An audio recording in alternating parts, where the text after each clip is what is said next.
Boa noite, Diego. Tudo bem? Boa noite, Norton. Hoje é dia 20 de 10 de 2015. Nós falamos sobre diversos temas aqui no Jornal Uma Expressão. Nós falamos sobre o que é um Estado de Direito democrático. Falamos sobre a família. Falamos sobre diversos aspectos a respeito da sociedade brasileira. Falamos sobre poder, falamos sobre vários assuntos, mas hoje o assunto mais, falamos sobre educação também, né?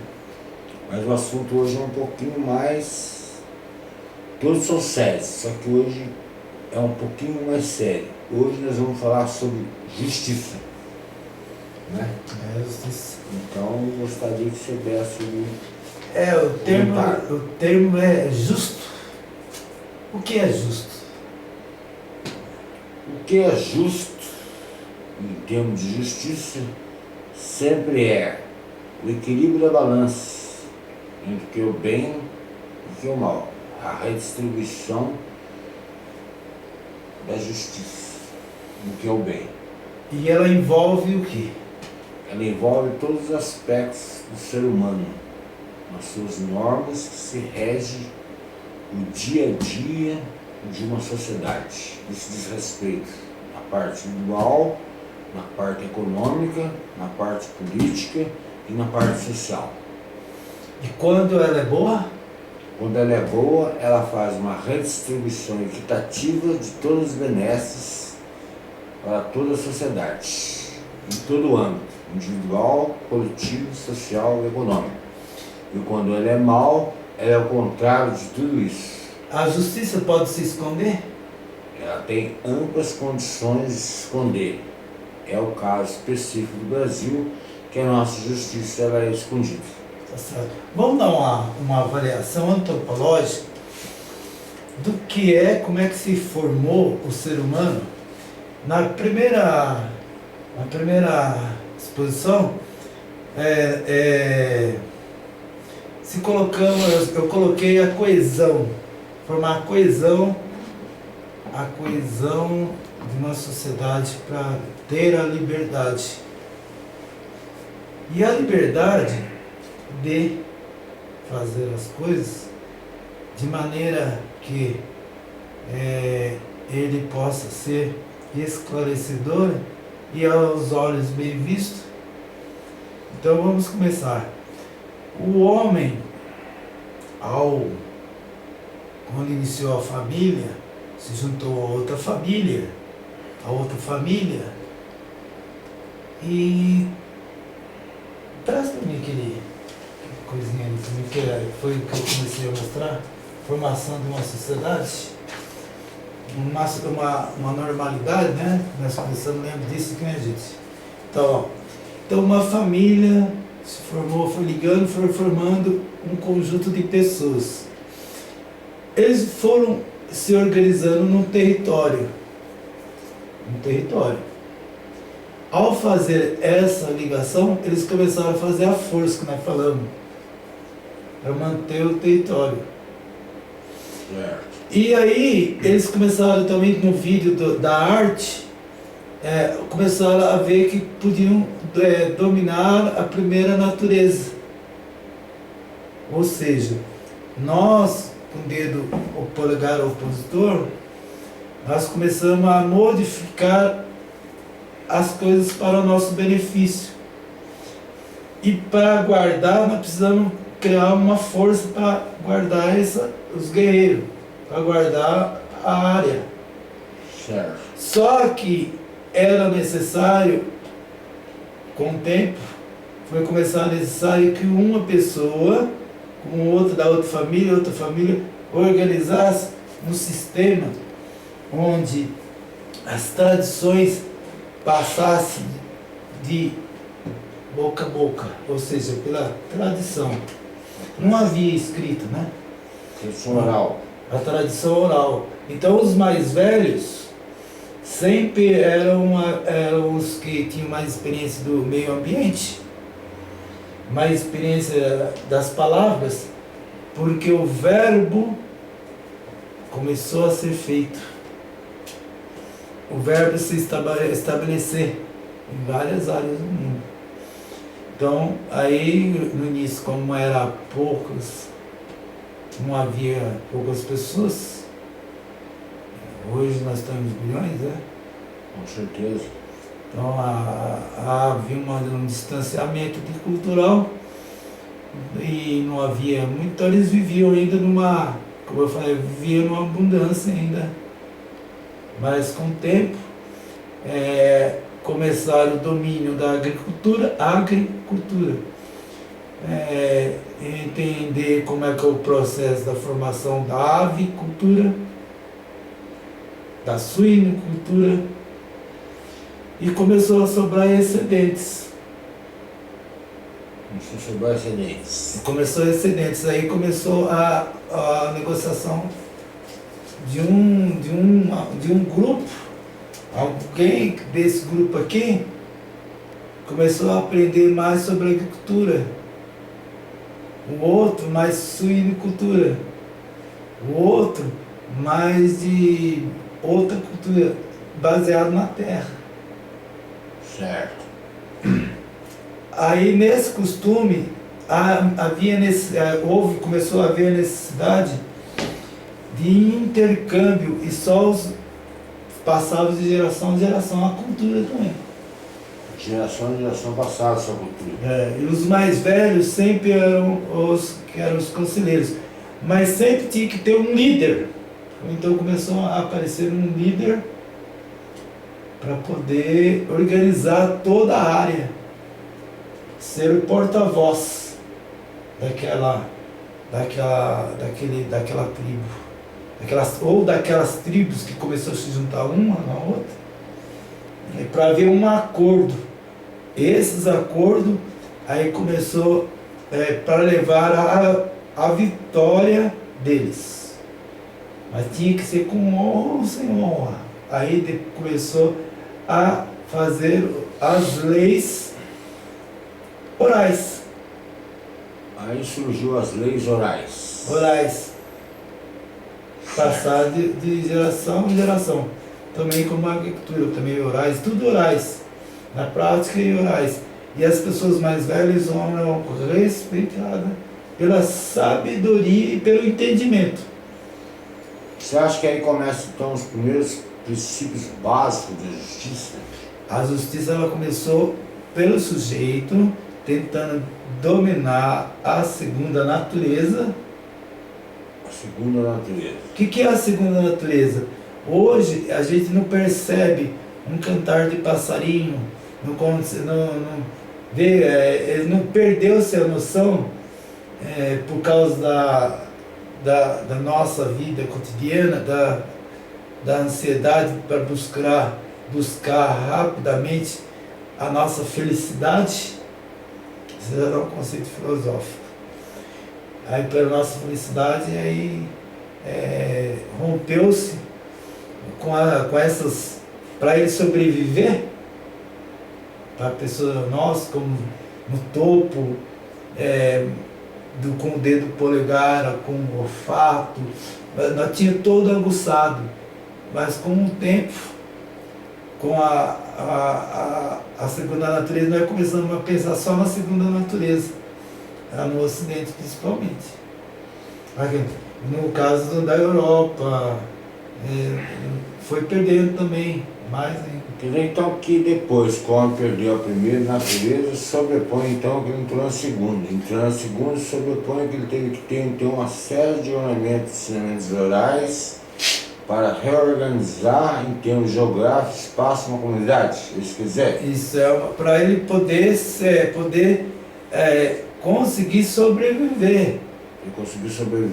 Porque ele se fosse competir com ele sozinho, como um leão, ele ia se perder.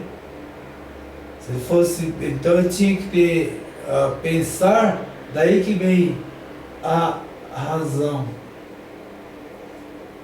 o raciocínio.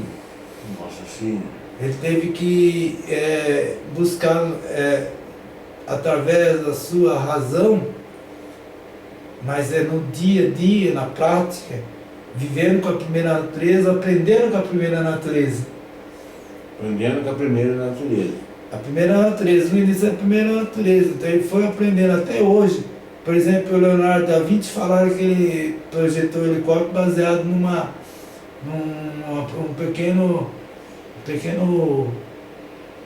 uma pequena vespinha que tem a Europa lá que ficava parada assim, então ele desenhou.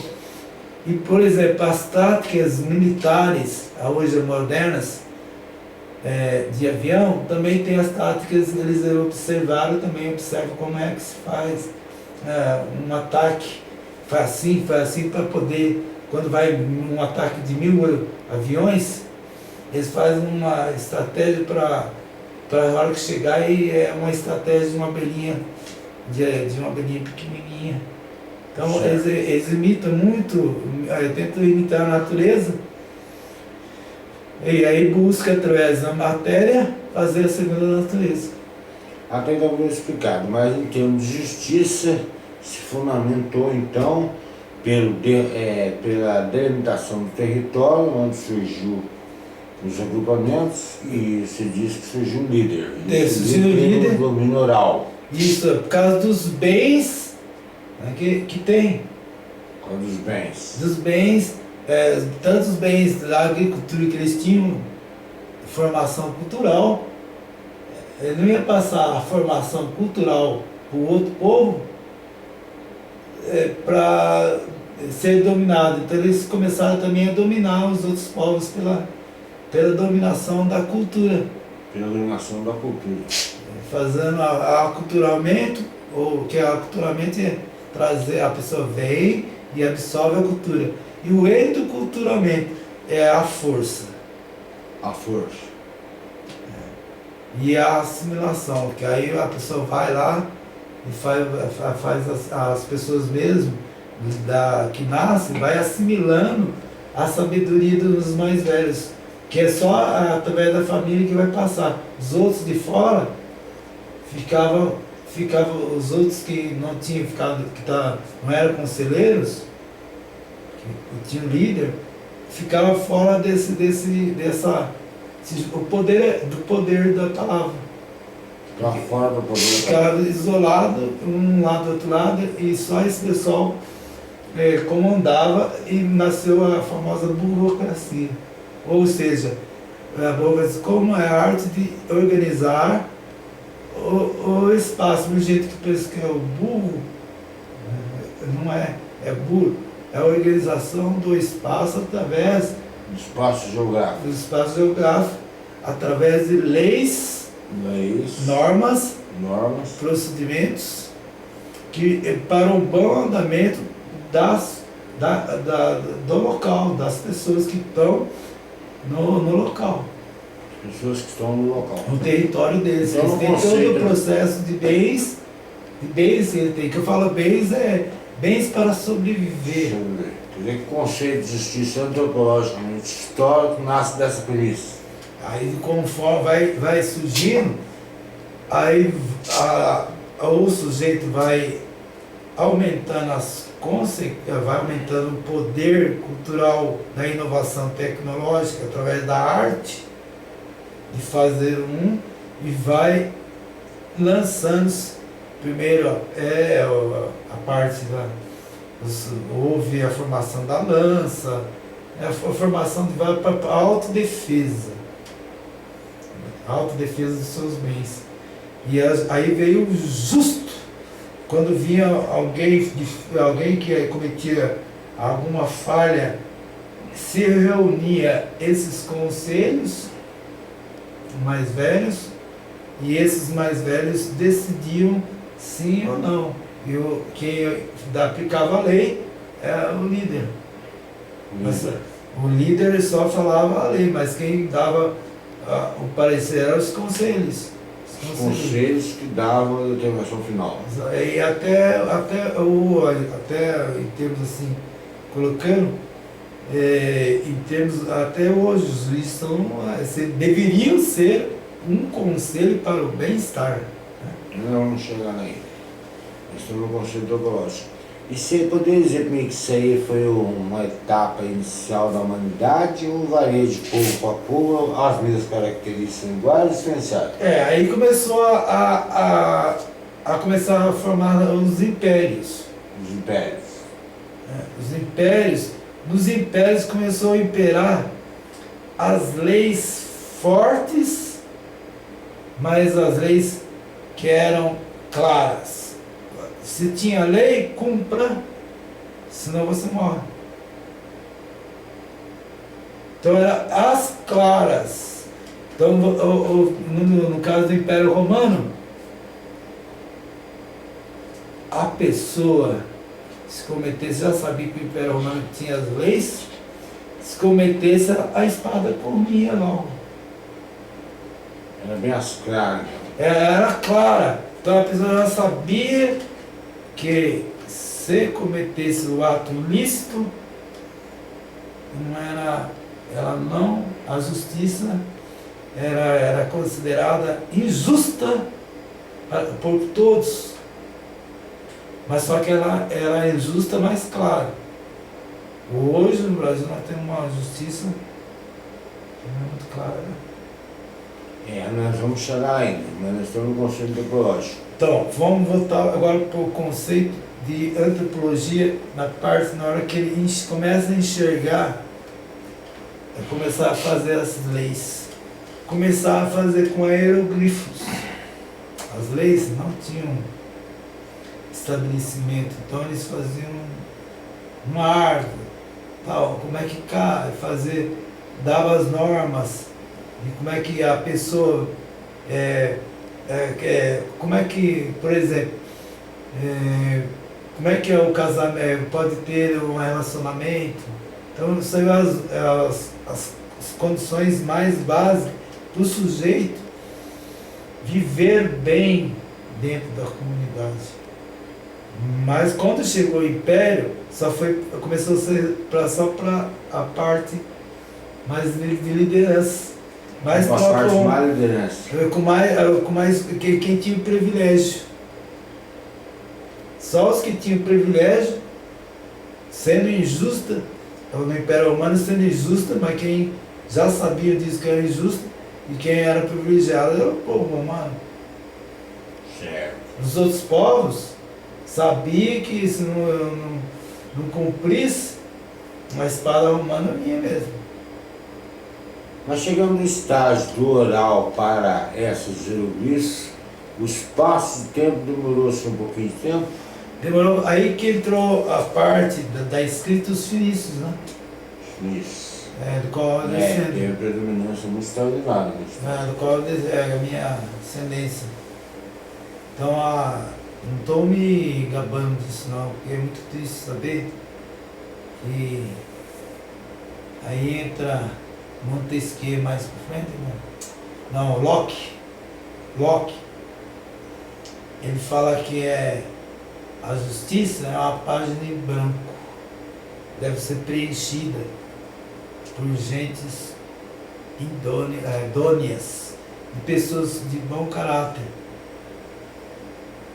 E aí a gente fica preocupado com a nossa lei, né?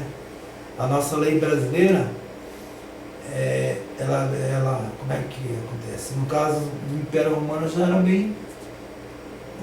Hoje, tem país, as leis são as leis em qualquer lugar. Como diz o Montesquieu, que você disse, que fala uma palavra famosa, né? Quando eu vou no país, não examino as boas leis, mas se as que existem são executadas. Porque, pois bem, por toda parte existem leis. Então, se eu comparar assim, por que o pessoal não está vindo investir aqui? Que as nossas leis não são bem aplicadas. Nós temos um conjunto de leis, falaram que é excelente. Umas leis, o pessoal que se gaba com a nossa Constituição é uma das que mais ela fica sempre um vazio, porque o ser humano é brasileiro. Então você vai poder falar daqui a pouco sobre a história da formação, né? Não, mas fica mais filosófica. Fica tranquilo, calmo. Então, normal. Agora vamos entrar na parte da mitologia que eu falei. Ó, a mitologia é o símbolo, né? Mitologia é símbolo. Então, o antropológico, não sei se ficou claro, mas acho que ficou claro. Entendeu? Que a necessidade do ser humano sempre estar de leis claras para poder sobreviver. E no início tinha assim os conflitos, sempre tiveram os conflitos, e aí teve que montar as leis.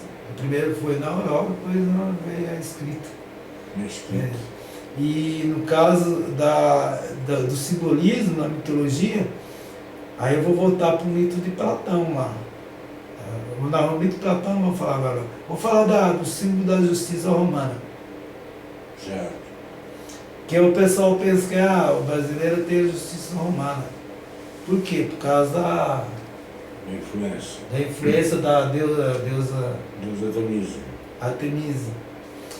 Então ela é cega, tem uma venda, não é cega, ela tem uma venda e uma balança.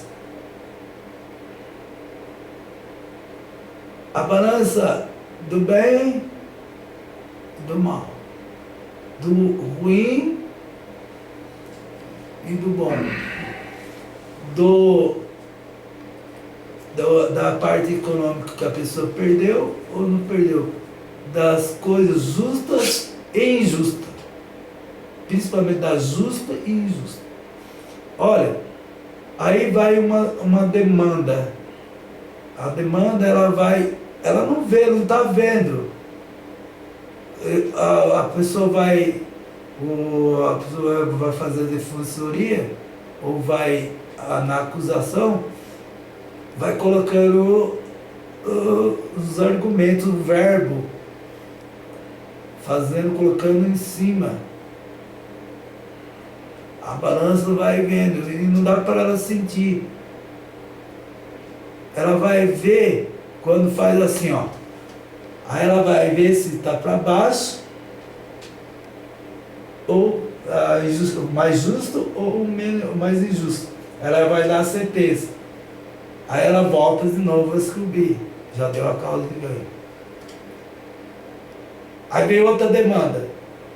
Ela vai ver, abre os dois olhos, tá certo. Volta de novo. Então ela sempre está buscando a clareza. Uma parte simbólica. A parte simbólica, a clareza da justiça, do justo e injusto. Para condenar ou não. Por isso que ela é vendada. Por isso que ela é vendada. E quanto mais vendada por coisas da injustiça, de pessoas que tocam essa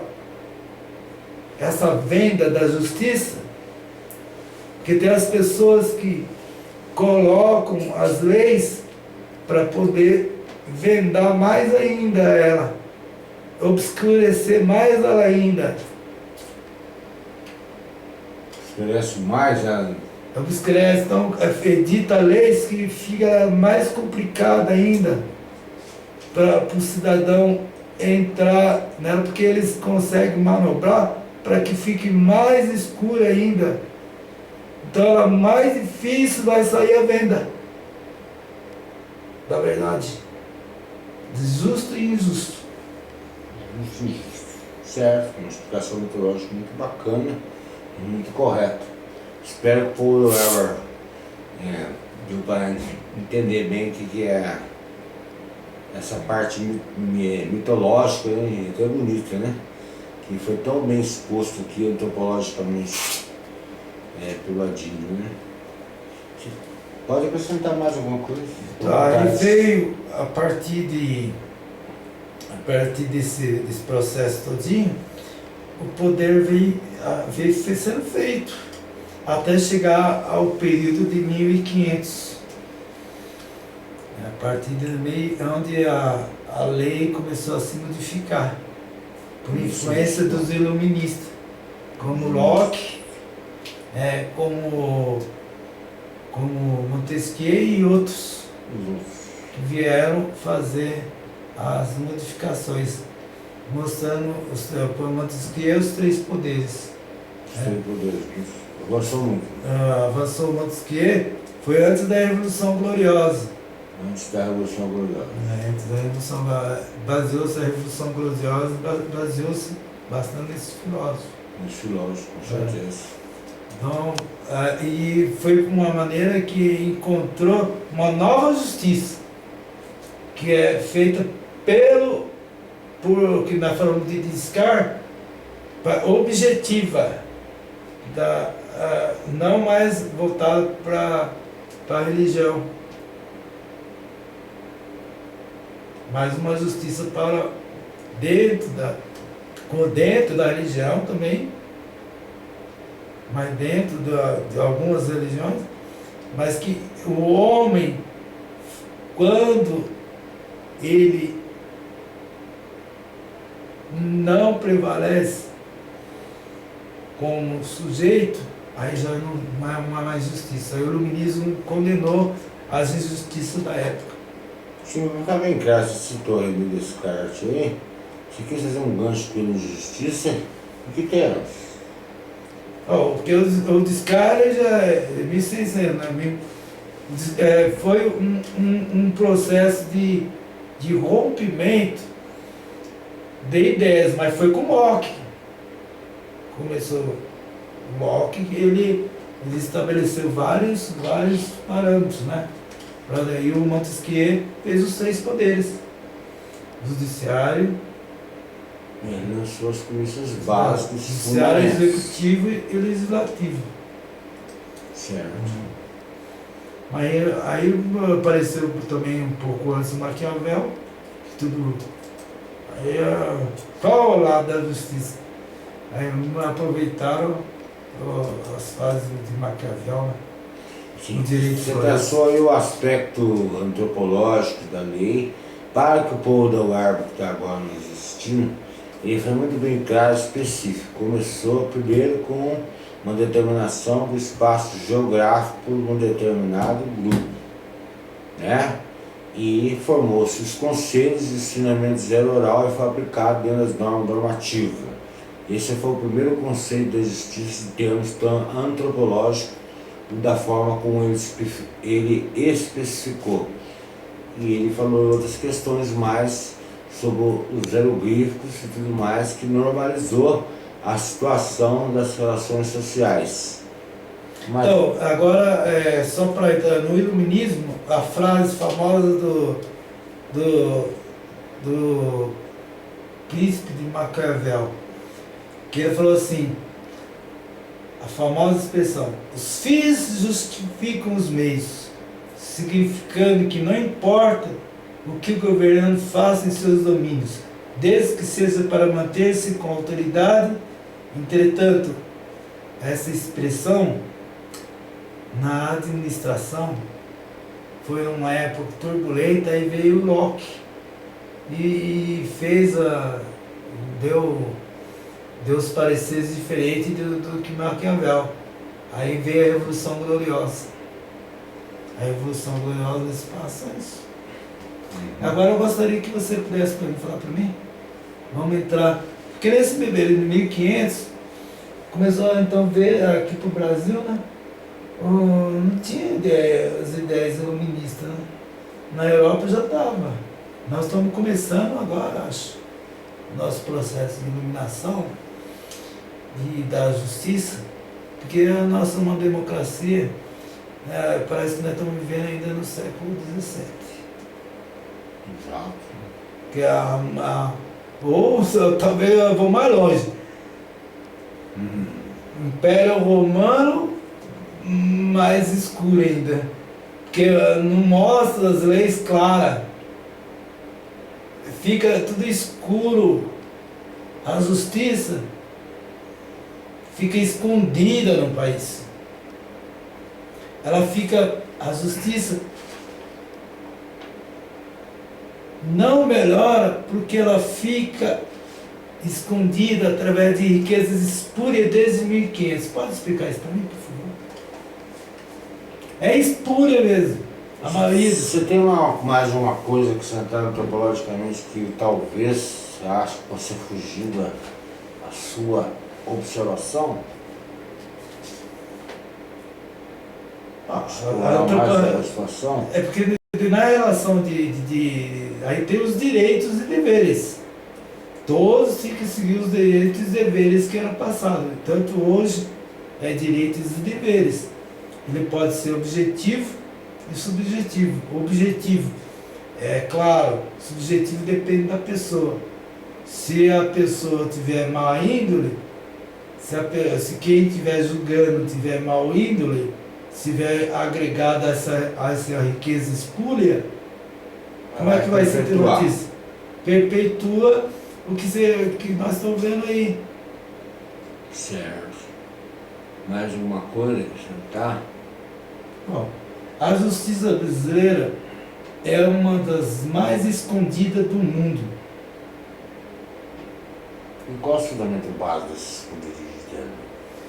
Por causa da expoliação que já veio desde 1500.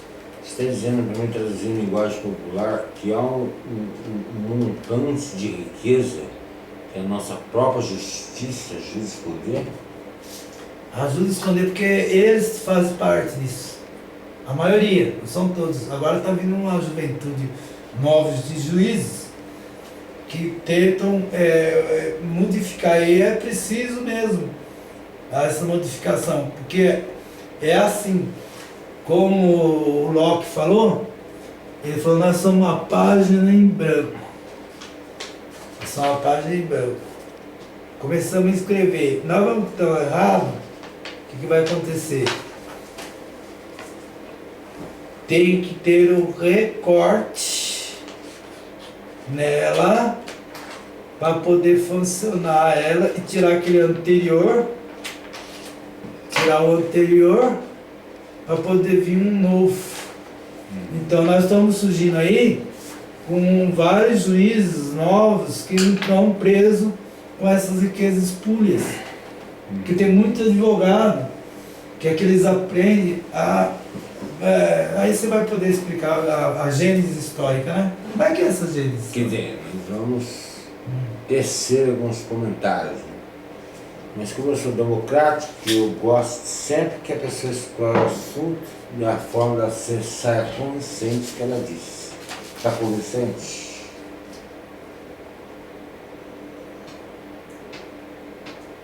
Tem que ter lei com justiça. Lei sem justiça, sem justo. Tem um ditado finíssimo que a gente fala. O negócio tá bom para você? Tá bom para você? Tá bem para você? Tá bem para mim? Tá de acordo? Tá, nós estamos bem? Então, tudo legal. Enquanto isso não haver um país para a população brasileira e ficar na mão de poucos que aí estão fazendo essa desde 1500, você vai poder falar mais sobre isso aí, que é a parte que eles guardam para você. Eu falei mais a parte da antropologia, que não é muito difícil, é muita coisa falar. É difícil. Hã? Bem difícil. Não é um grupo, formando um grupo, e sempre, mas as leis, elas sempre têm que ter lei de costumes. E o costume, por exemplo, um costume sendo burlado, ele vai ter que fazer um recorte e as pessoas têm que seguir a estruturalização para dar a coesão social que eu sempre falo. A coesão social. A coesão, sem justiça. No último vídeo você foi muito melhor justiça sobre isso. A centopeia que eu falei no primeiro também, para ter a centopeia, as pessoas não podem querer burlar as leis específicas, que na marra ela tem que seguir as normas, senão também não adianta nada. Só que no Brasil ficou sempre capenga, que é só mais para quem tem mais dinheiro. As leis, como você falou no início, você falou no início de Montaigne, quando ocupa um país, não examina as leis. Mas as que existem são executadas, pois bem, por toda parte. Então, ela tem que ser boa por toda parte, por enquanto no Brasil não existe até hoje. Certo. Mais alguma coisa a acrescentar? Que todas as sociedades que têm uma justiça melhor, as pessoas estão mais tranquilas. Estão mais tranquilos. Mais tranquila, mais calma. Eles procuram, quando as leis não são aplicadas, mais desigualdade social. Mais desigualdade social, com certeza. E a mobilização social, ela fica, quando se fala assim, em mobilização, as pessoas pensam que é vir lá do Pará, ganhar dinheiro aqui e ir para lá. Não, é a mobilização para eu, sujeito, ir lá na pessoa que é da parte que vai fazer o andamento, o juiz, no caso, entre aspas, e aquele que vai advogar, que vai fazer o verbo com aquela pessoa, ele possa ficar, esse verbo ser mais claro possível, onde os vocabulários jurídicos que já veio no Brasil, já veio para manter o poder, porque são vocabulários que o povo não entendia em latim. É uma terminologia. Uma terminologia que você pegar ipse lente, então uma terminologia que foi feita, né? Você vai poder explicar isso melhor. Então, quando a justiça ela não funciona, quando ela não funciona, não funciona. Pode fazer qualquer coisa que não funciona. Mas uma coisa, ela é o pilar. O jornal Mundo Expressão é um mundo democrático, um jornal democrático e dá total chance de você esmiuçar o assunto até as vítimas. Se você assiste o dismissão.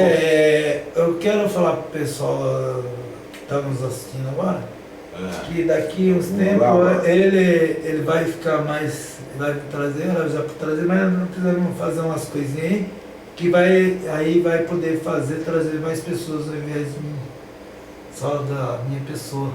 O acordo nosso amigo aqui. Não. E nós vou estar acompanhando, certo? Também vou fazendo tal. Mas só que vamos fazer, assim, vai poder atuar com outras pessoas que pretendem chegar aqui e conversar com a gente.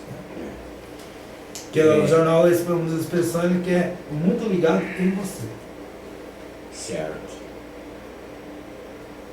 Eu queria dizer para o Mundo Aware que hoje, falando sobre educação, não sobre educação não, sobre justiça, me perdoe, nós enfatizamos assim, uma presença do Adílio, que é descendência feliz, que é uma das raças maravilhosas. Não é tanto. Assim, em termos históricos. Não é isso não. Senão você já está jogando esse inocentrismo. Não estou entendendo esse título. Foi assim, uma raça contribuiu muito, né? Assim, pode ser.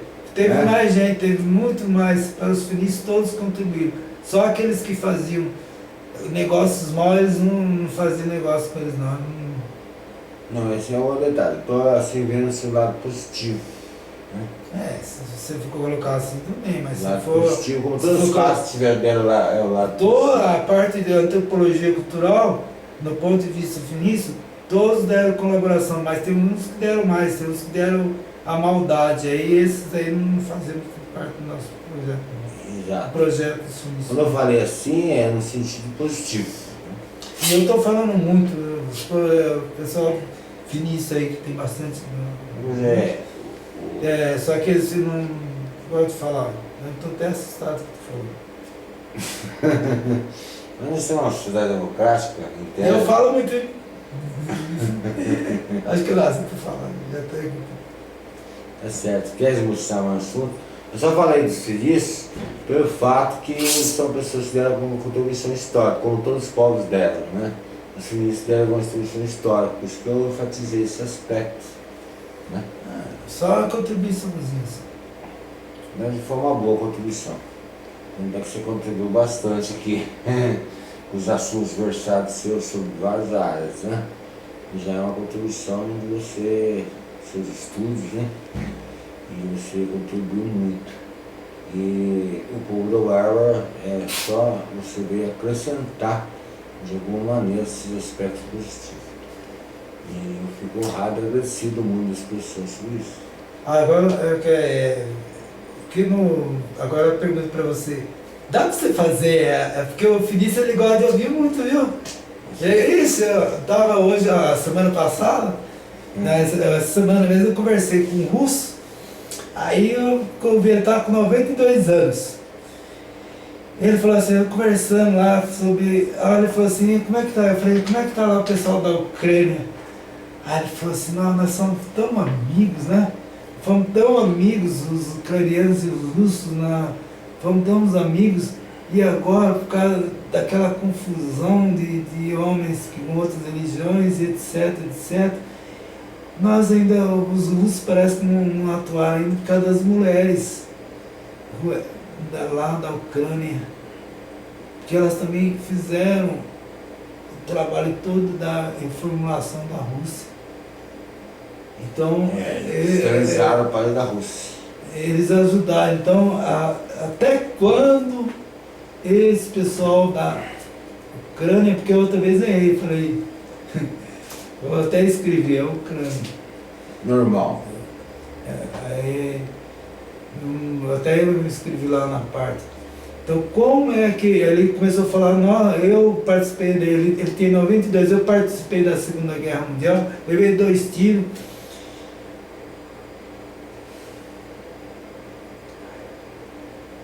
Eu falei, e a gente era muito amigo, o que está acontecendo lá? Aí eu falei para ele, vamos conversar mais um pouquinho? Ele falou assim, eu preciso ir no banco, tal, e eu quero conversar, porque nós queremos ouvir. Eu fiz atenção em ouvir mais, Vocês gostam mais de ouvir, né? E ficar quietinho e não falar com os outros. Mais um momento histórico pediu que você desse essa contribuição para a gente maravilhosa, né? Você não pode negar também espiritualmente. Então, você acha que está tudo colocado? Por enquanto tá. Sempre por enquanto. Porque sempre veio novo. Você não gosta de falar muito, só que porém agora você é obrigado a perguntar. Então a pergunta é, cadê o... Nós podemos perguntar o que é justiça. O que é a justiça, então? Para você, no conceito. A justiça brasileira começou Nós como? tínhamos agora aqui a explanação de forma antropológica que o Adílio fez em termos de justiça, lançou os princípios básicos do conceito antropológico, como foi o começo, a forma oral, domínio territorial, os ensinamentos para que uma determinada coletividade entrasse dentro de uma normalização. Isso tem um nome, chama-se justiça, porque da onde ruma o agrupamento humano no espaço geográfico tem que ser equitativo uma distribuição de justiça, seja oral, ou repressivo ou psicológico. Então ficou muito bem claro. Mas nós vamos voltar agora aos temas do Brasil. Tá. Nós vamos falar Então, do Brasil. a questão é a seguinte, o que atormentou o Brasil? O Brasil passou por uma fase muito difícil no Estado do Direito. Como que foi feito Nós vamos isso? partir do seguinte princípio. Quando uma Europa estava altamente organizada, lançados os pilares básicos sobre justiça, da qual você teve a felicidade de falar de alguns filósofos aqui, o Estado já estava assim, organizado, pelo menos em tese, estava assim, em aperfeiçoamento, ele já tinha um Estado organizado, fundamentado em termos de justiça, certo? Na Europa. E nosso país, como foi colonizado, quando veio as primeiras expedições para cá, nós vamos citar o nome, Tomé de Souza. Tomé de Souza... Não, Mendes, né? O Tomé de Souza, certo? A coroa nossa, que já estava estabelecida aqui, que veio, ela estava com um grande dilema sério aqui, das capitanias hereditárias do Brasil. Ou seja, todos os problemas que existiam nas capitanias hereditárias com os coronéis, problemas de terra, de propriedade, ia diretamente para a corte. a corte começou a se avolumar de tal forma de processos, petições, Como assim? julgamentos. Como é que é formada a lei? Como é que é formada Então, o processo? O processo é assim, uma pessoa estava numa determinada capitania, dava-se um determinado dilema, já mandava lá para a Corte Suprema resolver, que era o rei. Então, mas só que para chegar no rei, como é que começou a formar em cada local? Então, eu vou chegar lá. Ah, tá. Então começou essa demanda de forma excessiva.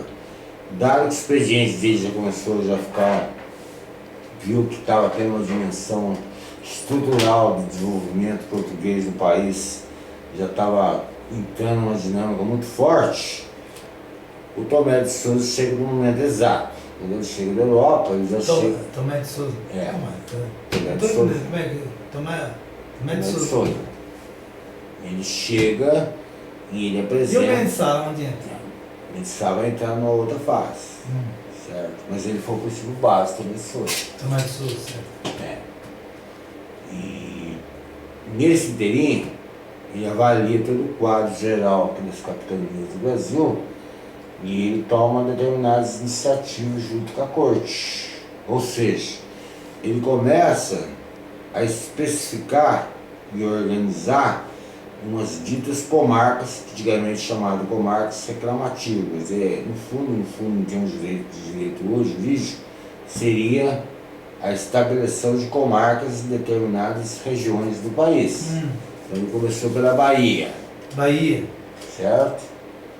As demandas lá já foi nomeada e constituída por determinados homens lá para a demanda. E esses homens, como é que eram? Aí é o seguinte, o perfil desses homens era de fazendeiros, oligarcas e poderosos. A maioria das massas estava fora desse processo. Então. Certo? Então a justiça lá começou a querer ter aqueles homens ter o domínio sobre ela. Por quê? Porque todo esse processo passava a ir lá para a Corte Suprema. Mas só que primeiro tinha uma demanda ali, na comarca. Tinha uma demanda ali. Mas essa pessoa que estava aqui... Só quando a demanda era por demais excessiva... Não, por demais ia para a Corte. Era para a Corte. Mas só que já começou o primeiro subterfúgio de uma brecha. Qual brecha que é? A brecha foi quando o caso estava de uma forma muito extraordinária, levava-se para a Corte Suprema ter um parecer final. Então passava primeiro, segundo e ia para lá? Ia para lá. Então começou o primeiro tripé de levar primeiro para lá. Primeiro trazer para a comarca e depois... Assuntos não muito bem estabelecidos. Resolvido, por exemplo, um dono da Sesmaria, um fazendeiro. Por exemplo, ele ficava sob pressão aqui. Quando ele via que as coisas estavam de tal ordem, ele falava assim, espera um pouquinho, eu vou levar essa situação lá para a corte, você vai decidir por vocês aqui. Aí demorava um bom tempo, de 5 a 6 meses, até chegar lá para ser avaliado o processo, para depois voltar. E nesse intervalo de tempo ele minimizava a situação politicamente aqui. E até um matava o outro. E nesse intervalo de tempo as brigas aqui começavam das oligarquias aqui que queriam mandar de qualquer maneira na situação da comarca aqui. Então eles esperavam um parecer de lá. Quando vinha um parecer de lá que não agradava a determinado X de uma oligarquia aqui, começam as brigas, desavenças, mortes e pistolagem. E geralmente morria-se aquele que era representante e a corte era imediatamente obrigada a mandar o outro. Então o cara que tentava, por exemplo, reconciliar. E se ele não reconciliasse de acordo com a família mais poderosa, matava o cara. Ele achava, por exemplo, que a visão que vinha de cima estava injusta. Aí começavam as brigas, falou, você que foi culpado. Aí começavam as brigas. Aí a família queria, as brigas sempre eram a pessoa que demandava o juiz, o suposto juiz, aí a corte obrigava a mandar um ao outro. Aí morria o sujeito. Aí é o seguinte, ou ele vinha com uma posição favorável... Mas como é que ficou essa relação, então, essa pessoa que fazia o suposto juiz? Ele já vinha determinado falando que essa é a posição oficial, e se vocês continuarem, vocês serão expropriadas terras. Aí ou você aceita ou não aceita. Então eles ficavam nesse inteirinho. Nesse inteirinho, então havia briga do Só que, porém, uma coisa é prevista do ser humano: as rivalidades entre as famílias continuavam. Aí surgiam as oligarquias contrárias, mesmo tendo perdido, um sentia emocionalmente que era dono de uma determinada específica.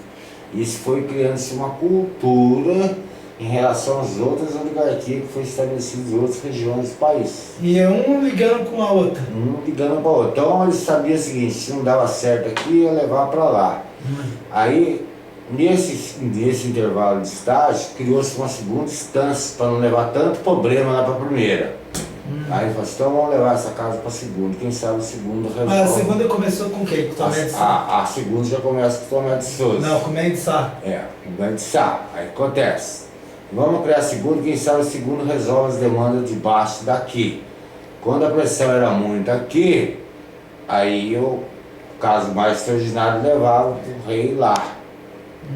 Minimizava a situação dele lá. Ele mandava uma ordem aqui, agradava talvez alguns e desagradava outros. Então o nosso judiciário começa, na sua essência das gentes, já com uma problemática já estrutural. E as brigas de vizinho? Essas brigas de vizinho era muito mais fácil de ser resolvida. Agora, quando o interesse era muito mais de ordem territorial e constitucional, já era mais difícil e complexo. Então as demandas pequenas, que na linguagem popular poderíamos dizer picuinhas, era fácil. Ia lá, se conversava, dava só uma prova e já resolvia. Agora, quando o assunto envolve dinheiro e poder, já ficava difícil, porque determinadas famílias tinham influência. Então, uma família era mais poderosa que a outra e a outra se ligava com a outra família. Se ligava com a outra, passava criou a aristocracia. Então, a aristocracia de terras das propriedades do Brasil chegaram à seguinte conclusão: que eles queiram ou não queiram, eles tinham que influir na política do judiciário, sem as quais eles não tinham como fazer justiça a alguns interesses particulares. Aí começa a segunda deformação do judiciário brasileiro. É porque então a diferença assim que então ela foi unilateral, então?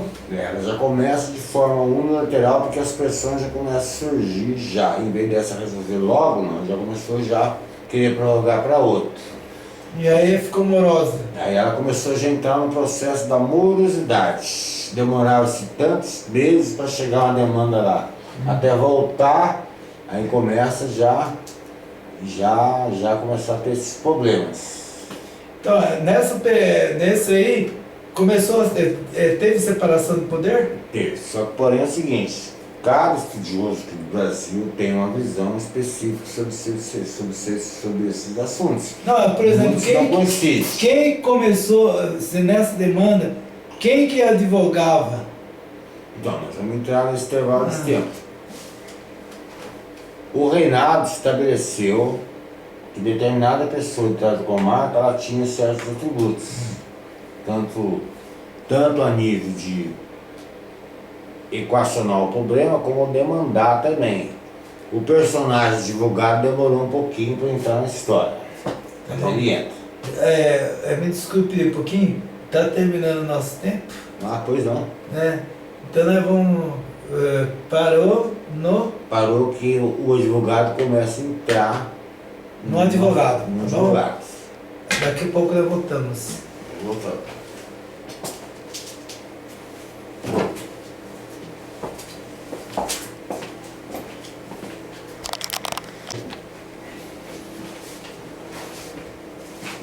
Bom, estamos de volta aí de novo, né? Estamos de novo aí. A questão, eu parei na questão do advogado, fiz uma analogia histórica, como foi formado a questão do direito do Brasil, onde houve as grandes dificuldades, aonde foram introduzidas as comarcas e como foi que o Tomé de Souza conseguiu se rearticular em todo o território das comarcas e como houve as grandes demandas em relação a isso e quem aqueles que queriam mandar ser na comarca, que sempre foram os fazendeiros, os proprietários de terra e que de alguma maneira fez que o processo da morosidade judiciária brasileira comece nas suas gentes. Pelo seguinte fato: uma demanda X demorava um tempo para chegar na corte principal. As questões menores já eram resolvidas, que diz respeito ao povo. Mas quando se diz as grandes proprietários, já se demorava um pouco. Só que esse intervalo de tempo, as comarcas não tinham um fator muito importante, chamado fator advogado. Ah, certo. Mas dado que as famílias muito poderosas e a Europa já estava num outro padrão de modernização de Estado, especialmente da qual você acabou de citar aqui agora, a Europa já tinha dado os espaços fundamentais de como reorganizar um Estado. Bem ou mal já tinha os fundamentos básicos. Os filhos dessas famílias oligarcas poderosas começaram a estudar nessas grandes universidades Da Europa. da Europa. Eles já viram lá como é que funcionava determinadas leis, como é que funcionava o Estado, e eles retornaram ao Brasil. Só que o estudo dele foi dispendioso em relação aos seus pais, eles começam a usar o direito de uma outra forma. Como? Ele começa a ver os aspectos, como burlar situações que poderia agilizar o processo em proveito próprio em relação a um determinado grupo. E principalmente que eles eram ligados à família E deles. que era ligado à família deles. Então eles começam a usar as artimanhas da morosidade para que eles pudessem atrasar e alavancar coisas que poderiam chegar mais rápido, tanto na segunda como na terceira. Então começou já um processo de uma culturização de um advogado, não para defender os interesses das grandes maiorias, mas sim para defender o interesse culturalmente de uma determinada minoria. Então a cultura de formação do advogado brasileiro é sempre no sentido de defender aqueles poderosos. E democraticamente, na concepção deles, eles acham que estão agindo de forma correta. Isso é uma forma que eles estão pensando. Então, toda a história do judiciário nossa é a história sempre de alguém querendo trocar a lei ou burlar algum aspecto legal. Então o advogado nosso ele é preparado e organizado, não no sentido de cidadania, mas como é que ele vai burlar as brechas das leis para levar determinados interesses ou prorrogar determinados interesses. Ah, certo. Então essa é a fundamental Você história. está vendo hoje, né? Nós vamos chegar ainda lá. Essa é a base. Então essa base foi se formando, essa cultura, não só lá no estado da Bahia, como foi depois para o Rio Grande do Sul e todas as comarcas. E todas as famílias já mandavam seus filhos para lá. Quando vinha, ele ia dançar conforme a música. E qual era a música? Defender o interesse da família. Que jeito? A corte estabelecia certos critérios jurídicos, ele via lá através da questão de brecha, como ele já era um advogado de direito respeitadíssimo, como foi aqui no Brasil sempre um advogado, pelo menos no tempo do Império, então era difícil falar não para um tipo desse. Então começou a ser uma cultura Porque o de brecha. vocabulário ainda era empregado latim ainda. Dado que o vocabulário já era em latim, eles já tinham uma familiaridade já totalmente diferenciada, e o que ele dava com eles já observava neles como se fosse uma espécie um pouco diferente. Quando na justiça, quando ela é literalmente falando, ela é uma coisa fácil. É separar o que é justo e o que é injusto e trabalhar ela. O nosso advogado não. Ele fez uma roupagem através disso, dando a entender de uma dificuldade, de uma complexidade, onde as massas, a maioria já não queria nem lidar com o advogado mais. É chamado doutor, mas doutor não precisa ter... Então, é chamado doutor aqui do Brasil, Porque advogado. o cirurgião é um dentista, é chamado de doutor. Todo mundo é doutor que tem estudo. Então, aí aconteceu o seguinte, as outras famílias, vendo que um advogado era muito Para importante. ser doutor tem que ter doutorado. Mas vamos chegar lá nisso também. Quando outros famílias oligarcas perceberam que é importante ter um advogado na família, eles começaram a investir sempre em que uma espécie fosse lá para um indivíduo fosse lá para a Europa estudar direito. Aí eles criamos aquilo que nós chamamos a cultura da terra dos doutores. Essa. Aqui doutor era era um status muito elevado dentro da sociedade brasileira. Então era chamado terra dos doutores, dos canudos. Dos canudinhos. Se você pegar a nossa literatura brasileira, uma série de coisas, você sempre vai notar que o advogado aqui na nossa sociedade gosta de um status muito elevado. Pode ser até de uma universidade de beira de quintal, assim, de forma assim um pouco meio pejorativa falando, mas ele é um doutor. Certo?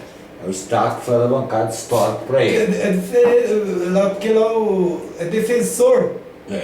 Nos outros países já tem uma outra conotação advogado, né? Então o processo histórico vai avançando essas comarcas, vai avançando essas oligarquias, as famílias vão investindo nos seus filhos, as demandas vão crescendo de forma jurídica, mas a questão básica, mesmo que as massas ficou com medo de ter acesso à justiça, porque ficou um estigma. Advogado é coisa de fazendeiro, é coisa do rico, nós estamos muito longe. Tanto é que tem um jargão popular brasileiro. Isso aí é coisa de rico, não tem nada a ver conosco. Porque teve uma história que eu vi de um senhor, que ele era topógrafo. Ele era topógrafo do governo português. E numa demanda dessa, ele foi medir as terras e foi encontrar alguns fazendeiros, alguns poderosos assim. E um dia um fazendeiro que é vizinho dele começou a provocá-lo e colocar a cerca pro outro lado. Aí ele falou assim, se você colocar a cerca pro outro lado, eu vou cortar o rabo da vaca, viu? Sua vaca e depois eu vou também fazer um churrasco. Aí foi indo, ele foi assassinado por esse sujeito. Então, porque a justiça, né, já deu mostra que não poderia funcionar. Ele quis fazer porque sabia que a demanda dele não ia ser alcançada logo, breve e sintética, né? Inclusive a mulher dele falou assim, que a mulher que estava contando a história, falou assim pra ele, desaninho, porque aí vem aquela historinha, lá em cima e dinheiro aqui embaixo, assim, não vou para a justiça, não vai adiantar lá, porque ela saiu quietinha, ela teve até sair da cidade. Então, porque já não é sabido o processo histórico do país. Então eu cheguei até aqui, mas agora eu vou chegar assim um pouquinho mais nos tempos modernos, né, para que o povo do verbo entenda. Vou começar com uma parte muito... Nós estamos vivendo um Estado supostamente de direito. Só que é o seguinte, o Estado de Direito, todo ordenamento democrático supõe uma ordem social e um ordenamento jurídico que interagria com outros poderes vigentes, os atributos que fundamentos a influência no Estado. Mas isso significa o seguinte, que no Estado de Direito, um ordenamento jurídico, ele tem que ser democrático, aberto para que toda a sociedade possa ter acesso à justiça. Então o Estado de Direito tem que ter esse ordenamento jurídico. Então, para se ter uma democracia, precisa democratizar a justiça. No nosso caso específico, nós temos um ordenamento jurídico aonde a democracia da justiça não atende à demanda da maioria. Porque a democracia ela fica sendo uma democracia exclusiva de um grupo minoritário que vai sempre defender o interesse de um determinado X de uma estratificação social. Porque ele tem dinheiro para pagar uma banca de... Vamos chegar nesse intervalo. Dado que a tradição histórica nossa, que é advogada, é sempre para defender os interesses dos mais possuídos, criou-se na nossa cultura um advogado que percebeu a seguinte coisa: se eu montar uma banca de direito e eu sabendo de antemão todos os conhecimentos de brecha de lei da mais profundidade, eu levarei vantagem dentro do direito brasileiro e vou ter uma barganha de dinheiro muito alta. Então se formou grandes bancas de advogados que só sabem defender interesses dos poderosos. Como é que é chamado esse pessoal no jargão? No jargão são chamados o seguinte: advogados de primeiro escalão. Primeiro escalão. Isso significa que só defende empresários poderosos. É corretivo? Como é que é? Ele é totalmente corretivo? Não. Ele é chamado aquele que usa os artifícios para burlar o que está normalizado. Ai, Então ele é treinado numa universidade, não dentro de um conceito de democracia geral, mas como eu vou ver os artifícios da lei e por onde que eu posso entrar para burlar certas situações normativas. Essa é a função do nosso advogado no Brasil.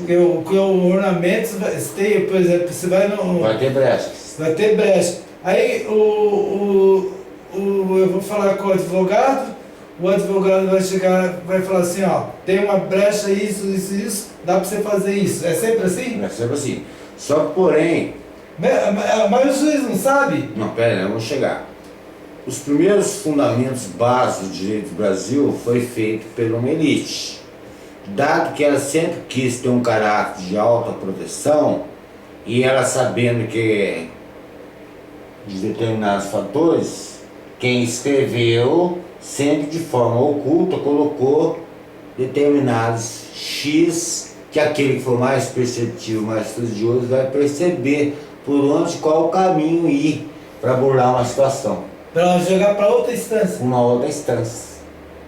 Dado que ele sabe, por exemplo, assim, se eu for trabalhar por essa instância, eu consigo burlar essa sentença daqui e jogo para a segunda. E eu jogo para a terceira e eu vou prorrogando, demora uma demanda de 8 para 10, 15 anos. E quando tem um grupo por exemplo, tem uma quadrilha, eles podem distribuir para várias comarcas? Aí nós vamos entrar para o que se chama de justiça social no Brasil, que eu estou com os dados estatísticos que eu vou demonstrar para vocês.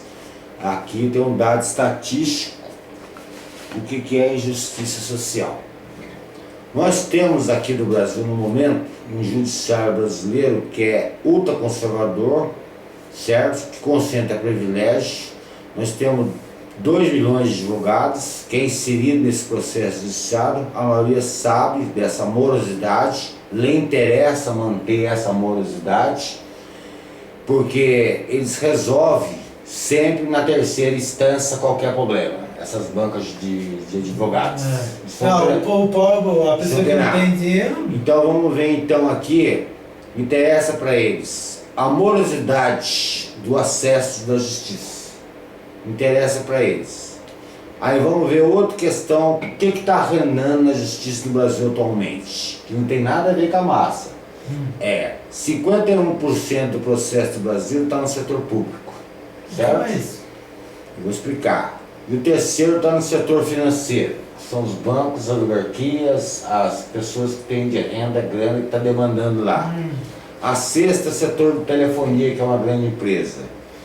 E o cidadão comum, ele pega nesse bolo todo só 6% que os defensores públicos são deficientes. Ou seja, ele ganha 2 salários mínimos do Estado para defender o cidadão comum. Isso significa o seguinte, que dentro do terreno jurídico, a maioria pobre vai para a cadeia, porque ela não pode recorrer nem a primeira, nem a segunda, nem a terceira, e não tem recursos para isso. Aí acontece que prevalece a primeira sentença.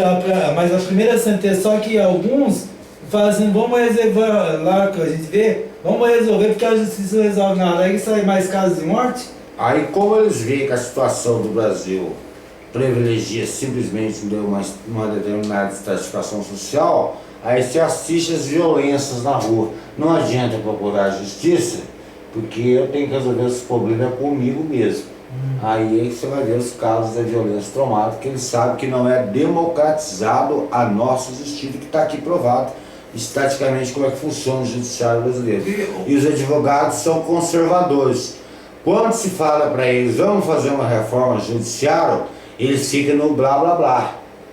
Por que o blá blá blá? Porque interessa para eles manter essa condição. Vem um caso agora que eu não queria entrar. O caso específico da corrupção do Brasil. Para quem está interessando agora esse momento da corrupção, as grandes bancas de advogados. que não são nada mais da menos, cada honorário deles chega de 1 milhão a 2 milhões para cima. Quem é que vai pagar? Para levar para primeiro, segundo, terceiro, explorar todos os aspectos originários da lei? Interessa somente a eles. Então é ultraconservador. Uma coisa que era para ser resolvida mais simples possível, fica, está vendo esse processo que tem que ir por aqui, para cá, para lá, para lá, para lá, até um juiz dar uma sentença final. Mas quando assim esbarra, o cara vem com a banca, ele esbarra no processo e fala, não, para aí. Olha aí. O que está acontecendo no Brasil agora? Dadas as circunstâncias que os advogados perceberam que tem que pulverizar o processo, assim, separar que fica mais fácil para eles procurar as brechas da lei para prorrogar de 8 para 9, 10 anos esses corruptos ladrões que roubaram. Por isso que eles querem pulverizar, eles tiram a força de quem está articulando para levar para a primeira, que é o caso específico, não vou citar o nome de uma autoridade que levar tudo para a primeira. Fica uma quadrilha. Uma quadrilha. Que fizeram mesmo, vai para vários outros juízes. Mas eles vão para outros juízes pelo fato que eles têm poder econômico. Já não é um caso de uma quadrilha, eles estão na mesma condição de outra quadrilha. Só que essa quadrilha de base daqui, e são setores de uma outra estratificação, não consegue fazer o que essa bancada faz, que o processo chegue para a terceira, para eles ficar 8, 9 anos soltos na rua, que eles estão querendo fazer. Aí nós precisamos ter aquilo que é uma coisa muito importante, que é chamado reforma judiciária. E como fazer essa reforma judiciária? Então nós vamos chegar numa parte muito fundamental e muito específica. Nós estamos com 2 milhões de processos. Por que esses 2 milhões de processos? A morosidade baseada nesses artifícios de leis que faz, que fica atropelando o juiz, fica amarrado. Porque eles ficam olhando assim, erro formal, porque ele vai falar assim, tal coisa, está na cara que os caras roubaram. Porque não adianta esse negócio, o povo tem que entender que não adianta na cara se está roubado. Entender o seguinte, é a lei das burocracias que impede que o juiz tome decisões sensitivas. Mas por que esse juiz não toma decisão logo? Porque nós precisamos fazer uma reforma no nosso judiciário, rever toda uma questão judiciário para que possamos a lei ser mais rápida, pragmática e rápida. Nós temos 17 mil magistrados no Brasil, certo? 17 mil magistrados no Brasil. Nós temos 774 mil advogados. E só temos 6 mil defensores públicos, certo? E nós temos 2 milhões de processos que estão parados no judiciário. No Supremo? No Supremo. Então, se não fazer uma revisão na democracia nessa questão constitucional, nós não vemos razão no futuro para acabar com a corrupção ou acabar com todas as formas de justiça. Que eu vejo um exemplo que eu vi nos certos advogados, que tanto que o juiz ele é poderoso na cidade, o advogado, que ele só basta uma ligação. Porque ele é o brecheiro. Sabe qual é o apelido de advogado aí fora, internacional? Vou explicar para o povo. É chamado de advogado brecheiro. O que é brecheiro? Brecheiro é advogado que só sabe ver subterfúgio dentro da lei para atingir metas com o cliente. Ele não consegue ver a lei dentro de um conjunto normativo de cidadania. Ele sempre fala assim, pode ficar tranquilo que eu vou dar um jeito. Vou dar uma brechinha? Tem uma brecha aqui. Quer falar do jeitinho brasileiro? O jeitinho brasileiro não é a vida do povo brasileiro. O jeitinho brasileiro não é na cultura do povo brasileiro. O jeitinho brasileiro é o jargão dos advogados que o povo pegou. Deu pra você entender agora a questão cultural? Não é do povo que tem isso não. Não? É o advogado que sempre nos meios deles fala, fique tranquilo que eu vou dar um jeito. Aí o povo que não entendia muito o linguajar do advogado falava assim, vou dar um jeitinho também, mas sendo mais da linguagem do advogado. Agora eu não estou desmerecendo os advogados, que tem excelentes advogados do Brasil, só que as nossas universidades são formadas com isso intuído. E a prova provou, cada dia que passa, todos os advogados que chegaram junto com o poder fizeram isso. O Tomás não foi... Foi um dos mais especialistas nessa área. Tanto que ajudou bastante Lula em várias circunstâncias, orientando ele de que forma que ele faz para se burlar certos aspectos da lei. Não que a lei seja justa, são os artifícios criados. Então nós temos que fazer uma reforma judiciária. Para fazer essa reforma judiciária, precisa de 4 aspectos. Uma mobilização da inteligência brasileira, que não envolva só os advogados, juristas e promotor, não. A inteligência é as universidades com os jovens mais bem esclarecidos nas grandes faculdades. Precisa rediscutir-se com toda a sociedade brasileira o que é a justiça. Essa é a reforma Para mostrar as caras mesmo. Mostrar as caras quais os problemas dessas brechas. Porque a questão assim, porque o primeiro, por exemplo, o Supremo Tribunal Federal, o juiz é nomeado pelo presidente. Essa questão tem que ser resolvida também. É nomeado, então ele fica agregado com o anterior presidente. Que pode ser resolvido também numa reforma constitucional onde uma banca de uma outra estrutura possa avaliar quais são os problemas. Seja ele no presidencialismo ou no parlamentarismo? No parlamentarismo, que é mais justo. Porque naquela que eu falei que podia ser o juiz determinar e 3 juízes aqui mesmo. Então, é o parlamentarismo, que avança mais os direitos. Por isso que a gente não quer parlamentarismo. Mas só que o presidente pode fazer não, isso. Pode fazer, mas só que no parlamentarismo agiliza mais a questão do direito, que é obrigado a vir mais as caras. Quando você cria 3 poderes, né? Vamos dizer, judiciário, todos tinham que ser independentes. Mas não são no Brasil.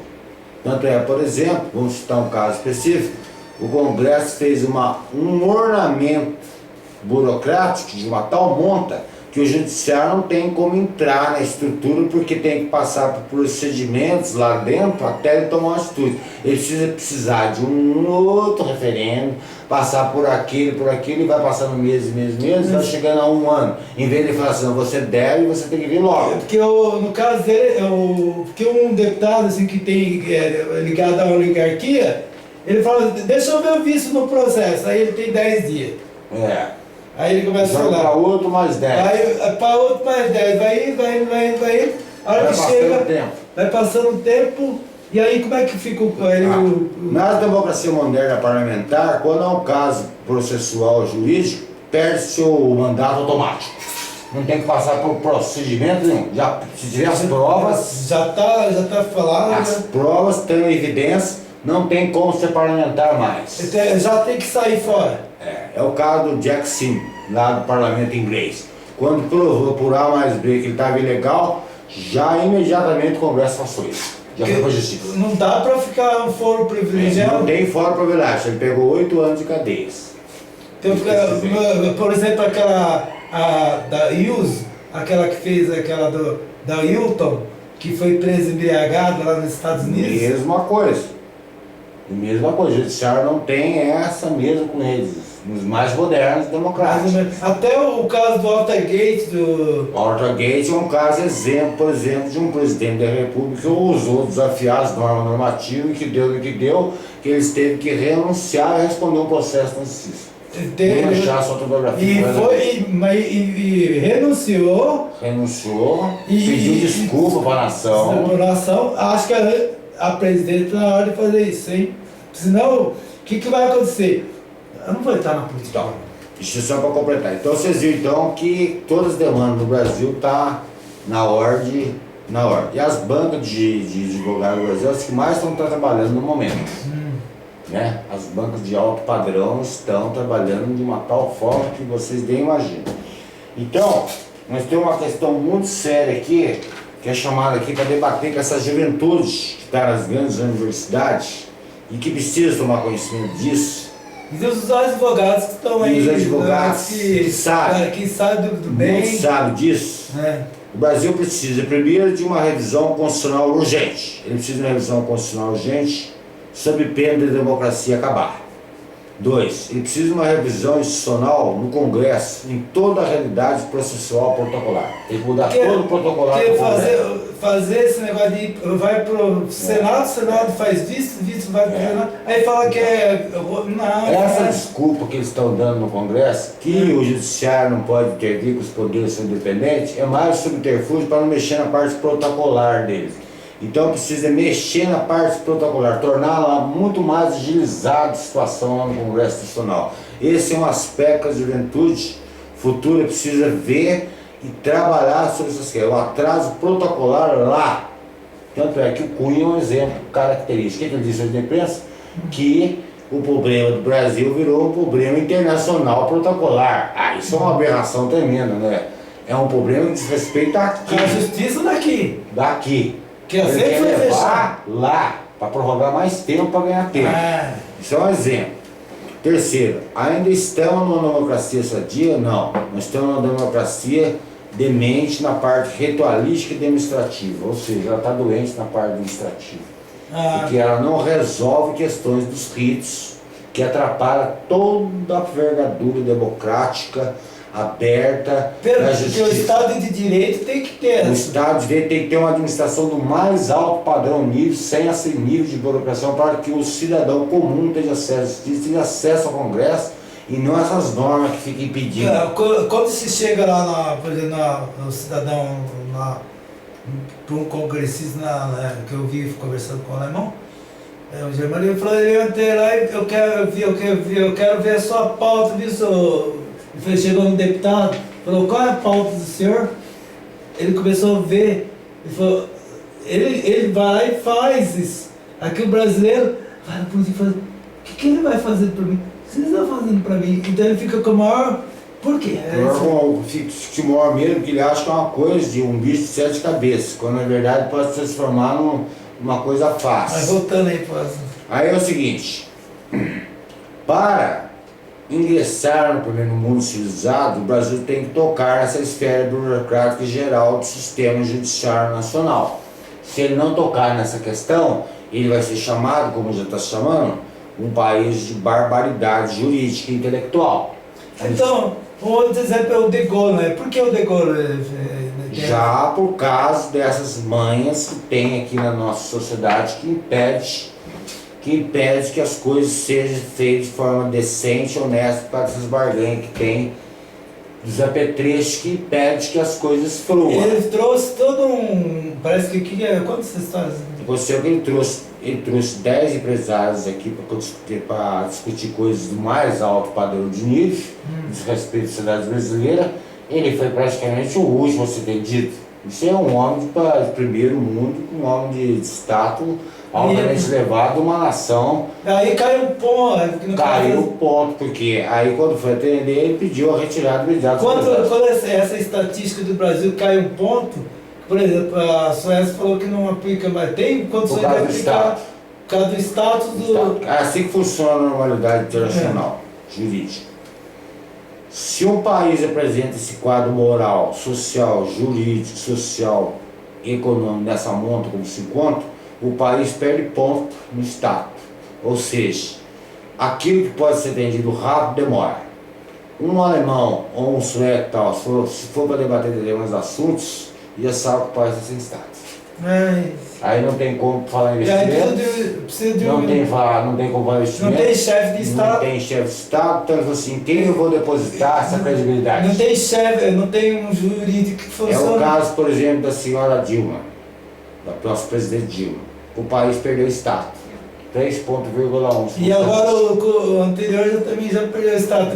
Cada vez mais que o país vai perdendo o status, mais vai dificultando a vida dele, dado que a sociedade sempre foi. Isso, no caso, porque na Constituição, você diz o seguinte, que o Cunha, se ele abreviar, ficar pegando processo, enrolando para fazer, até o ano que vem, não vai ter eleição, vai ser o vice que assume, que é o Michel Temer. É o vice que já está prevendo a situação que sai de uma forma totalmente ilesa da situação. E a Dilma, ela quer prolongar para quê? Pede renúncia logo, Dilma. Sai de boa. Mas como os interesses no Brasil são muito fortes, e analisando a conjuntura que ela não está sozinha na história, ela está com uma bancada de advogados muito bem estruturada, eles estão orientando ela de todas as formas possíveis e imagináveis a questão da renúncia ou não, quais são as repercussões que pode dar no país, no campo institucional. Mas aí o povo vai sofrer cada vez mais com isso. Mas acontece que na visão da ótica do governo não existe povo, existe só interesses de poder. O povo para eles é uma coisa que estão muito longe do que você possa imaginar. Vamos acabar com esse romantismo que tudo funciona. Existe poder, os advogados que estão instruindo ela e a parte institucional que ela está preocupada com a parte institucional do país. Enquanto isso, o pessoal investimento. Os investimentos, essas coisas, cada vez mais o Estado, país abaixo, mais ele está na página policial, ele é visto como marginal. Certo? E tá vai piorar mais. E vai piorando mais. Então, todos os países, quando quer ter um país organizado direito, a primeira coisa que ele normaliza é o judiciário. Por isso que a Europa é o que é, porque a primeira coisa que ela põe em ordem é o judiciário, por isso que todo mundo respeita. Sabe que um contrato não muito mal feito vai dar cadeia. Se um país chegar aqui e investir determinados X, ele fica o pé atrás. Será que eu vou receber? Por exemplo, o Japão, ele estava fazendo uma reivindicação de um direito, ele falou, não, tem que vir vamos pro Brasil, mas a lei lá funciona só Mas então, ele já sabe que as coisas não são muito bem delimitadas. Que eles não têm espaço, que o Brasil tem espaço. Por exemplo, a Suécia falou, eu tenho condições de produzir leite para o mundo todo, só no estado de Santa Catarina. Ele falou, Exatamente. Só no lugar, tem tecnologia, o Japão também tem. Então eles não vêm aqui por quê? Porque tem uma aristocracia que quer exportar gado, só exportar, fazer commodities, né? A mentalidade nossa, tanto empresarial como ligar, que ela é atrasada. Eles não querem mexer em setores que são fundamentais. E o fundamental é mexer no judiciário. Como eles não querem mexer no judiciário para garantir os privilégios, a maioria das massas fica assistida. A estatística demonstra que tem 97 milhões de brasileiros fora da assistência judicial do país. Ixi, isso é um número considerável. Metade da população brasileira. Metade da população. Quase metade. Então eles têm que ser honestos e francos e dizer que o judiciário nosso aqui não tem que esconder não. Ele vive e existe e sobrevive para as camadas privilegiadas, que fica muito mais bonito para eles que ele está falando dessa pose do quando eu falei no Império Romano, seja claro. Claro. O Império Romano descia a espada e falava, eu sou injusto, mas eu desço a espada. Aqui não. Eles querem dar uma roupagem que estão modernizando as coisas, e eles não estão. Agora fazer justiça com juiz. Certo? Há juízes bem intencionados, que sabe todinho disso, fica frustrado porque ele não tem forças ainda políticas para fazer essa reforma judiciária no Brasil. Eles ficam chateados, porque eles querem tomar algumas decisões e esses apetrechos da lei acaba o rito sumário, né? O que é o rito sumário? Enxergando a justiça fica assim. O rito sumário é o quê? Começa por aqui, aí o outro advogado alega, não, mas você tem que dar o direito a esse aqui, aí vai demorar mais 15, 2 meses, aí o outro alega, o terceiro que você não cumpriu aquilo, e os meses vão se passando, vão se prolongando, os anos vão surgindo. Aí o juiz também fica assim. O juiz fica assim, qual a posição tomar? O povo em qual posição eu quero dar uma sentença. Mas toda vez que eu vou, tem esses advogados que são estudados, os brecheiros que são chamados aí fora, os brecheiros da lei, que não são nada mais brecheiros, hein? Gente que são estudados só para ver onde estão os furos da lei, que é diferente do advogado dos Estados Unidos, que é obrigado a ter base filosófica, sociológica, cidadão de direito. Ou outros países. É cidadão de direito, então, o doutor é chamado. A democracia do Brasil está condenada, não para os militares não, ela está condenada se ela não mexer no top chamado justiça, aonde vai abranger justiça social. Justiça social não é só prato de comida na mesa não, justiça social não é só escola não, ela abrange isso também. Justiça social quando o cidadão comum sabe que nós temos um judiciário que ele for lá e reclama e os direitos serão prevalecidos. Aí fica um Estado social. Um Estado social democrático. E aí a coesão fica horizontal. A coesão fica horizontal, porque eles sabem que são protegidos. Aqui nós temos uma minoria que sabe que é protegida e a outra fica assim. Aí eu não vou mexer com isso. 3 coisas brasileiras têm medo segundo estatística. Entrar na delegacia, mexer com o advogado e mexer com o juiz. Por que esse medo? É um medo que vem cultural, histórico. Era para ele ver aquilo lá como extensão da palavra dele, porque ele é patrão. Ele que paga os impostos, ele que faz reger a sociedade, ele que faz reger tudo. Né? Então o nosso advogado, ele é, infelizmente, não gostaria de falar esse jargão, mas é conhecido lá fora, que pelos estudos que nós fizemos, chamado advogado brecheiro. E não exige muito não você sabia. Então, como é que foi o processo na França? Porque os escritores teve... Então vamos analisar. A Europa é outro processo. Só que a modernização do Estado, a Europa teve grande sorte que não vou entrar sorte. A grande Meres ter tido grandes filósofos, e esses filósofos de alguma maneira ajudaram a aperfeiçoar a modernidade da Europa, em todas as áreas, seja do conhecimento filosófico, do direito, da história, ela contribuiu. O Locke era filósofo. Filósofo. Então nós tivemos na França, por exemplo, a França, ela teve Montesquieu. Então os pais tiveram sorte, grandes filósofos que influenciaram as suas instituições de alguma maneira, denunciaram, escreveram e tal, eles fizeram de alguma maneira mudar da forma mais intelectual, mas conseguiram. E os escritores? Aí você pega, por exemplo, o caso do Victor Hugo, por exemplo, aquele livro lá que passa um pouquinho me batido no setor, que é o caso dos Miseráveis. Aquele livro de Miseráveis, que um cara é condenado a 30 anos de cadeia por causa de um pão, não é nada mais nada menos que a denúncia de um judiciário perverso que tinha numa França, que fazia que um cara que matasse saía rápido, um cara que pegava um pão passava 30 anos na cadeia. Aquilo é uma coisa impressionante. Que nem eu falei, ele denunciou toda a intelectualidade francesa ali, o livro foi chocante para o mundo inteiro esse livro. Que ele é um autor muito conhecido. Muito conhecido, eles tomaram atitudes rápidas, a intelectualidade resolveu, eles vão mudar o judiciário aqui de cima de qualquer maneira. Ele mudou e está dentro dos padrões razoáveis, pelo menos da civilização. Mais alguma coisa? O que eu tenho que falar é o seguinte, vou mandar um recado para a nossa juventude, especialmente aquelas que cursam o direito. Todo sonho de um jovem, quando entra na universidade, ele quer se formar, ganhar dinheiro, ter uma vida decente, ele quer constituir uma família, tudo. Até isso é louvável sobre todos os aspectos do sentido do mundo. Só que tem um porém, para ele criar essa dita família que ele tanto sonha numa universidade, ele precisa rever uma questão muito séria, é a questão do judiciário. Se eles puderem, como setor mais esclarecido, se articular com outros jovens, formar um conceito e uma concepção que a justiça não diz respeito só ao advogado, promotor, juiz, diz respeito à sociedade, eles formar uma nova revisão dessa sociedade, porque os filhos deles é que herdarão o futuro. É que no latim, advogado começa assim, advocato, de ad, que é para junto, vocatus, invocar, chamar invocar, aquele que é chamado para ajudar.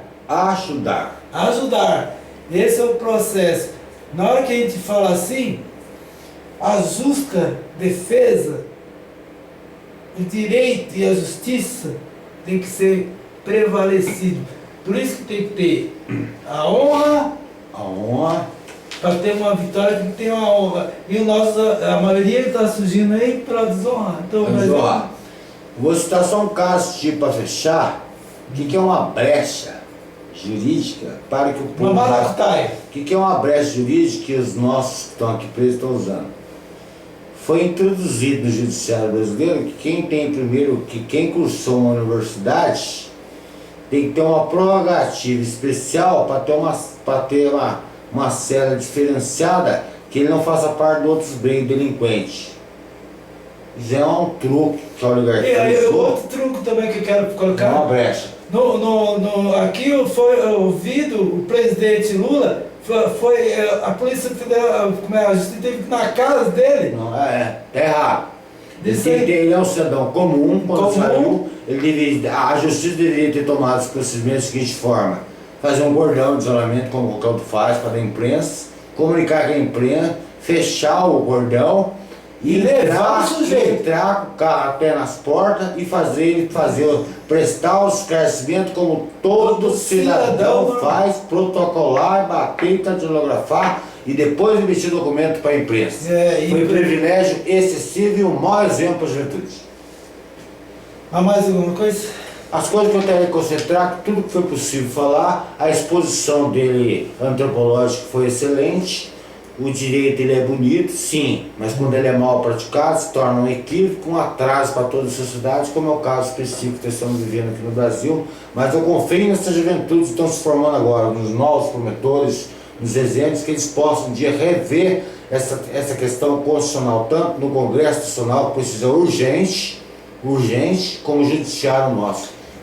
E o próximo assunto que nós vamos falar é de um outro, para organizar, fazer a coesão. Nós precisamos organizar a burocracia. Porque muito falando que a burocracia sempre vai existir. E nesse processo, para analisar os bens, os direitos, para fazer uma coisa equitavelmente, fazer uma coisa mais aperfeiçoar mais, tem que ter a administração. A administração, a reforma do convocar, fazer mesmo. A arte fazer mesmo. de buscar a regularização da organização social para poder que a parte dos bens e direitos possa fazer com que as pessoas fiquem mais humanas, com mais dignidade possível como cidadão. Exato. Então, na próxima, nós vamos tratar o que é uma burocracia de alto nível, que nós estamos precisando no Brasil também. Mais uma coisa a acrescentar? Não, só isso. Então, obrigado ao povo do Elva. Espero que de alguma maneira nós demos só uma pincelada. Eu sei que o direito é muito mais amplo, muito mais profundo. Não quis entrar na linguagem altamente erudita acadêmica. Senão a gente vai falar vocabulário jurídico. Vocabulário jurídico, aí vocês iam falar assim, mais um que vai atrapalhar o... Vou falar aqui, vai falar assim, de uma palavra epistom. E aí, como é que fica? Agora, só para fechar em copa, você não esquece que a palavra jeitinho brasileiro não é do povo não, hein? A história demonstra que essa palavra, desse jargão, vem do meio do advogado. Quando qualquer problema surgir, eles falaram, vou dar um jeitinho, pode ter certeza. Jeitinho era a brecha na lei. Obrigado. Boa noite para vocês e até semana que vem. Ou antes um pouquinho, talvez a gente grave antes, tá? Mas você vai gravar antes. Você vai falar mais em antropologia. Você vai falar essa burocracia. Nós estamos encerrando o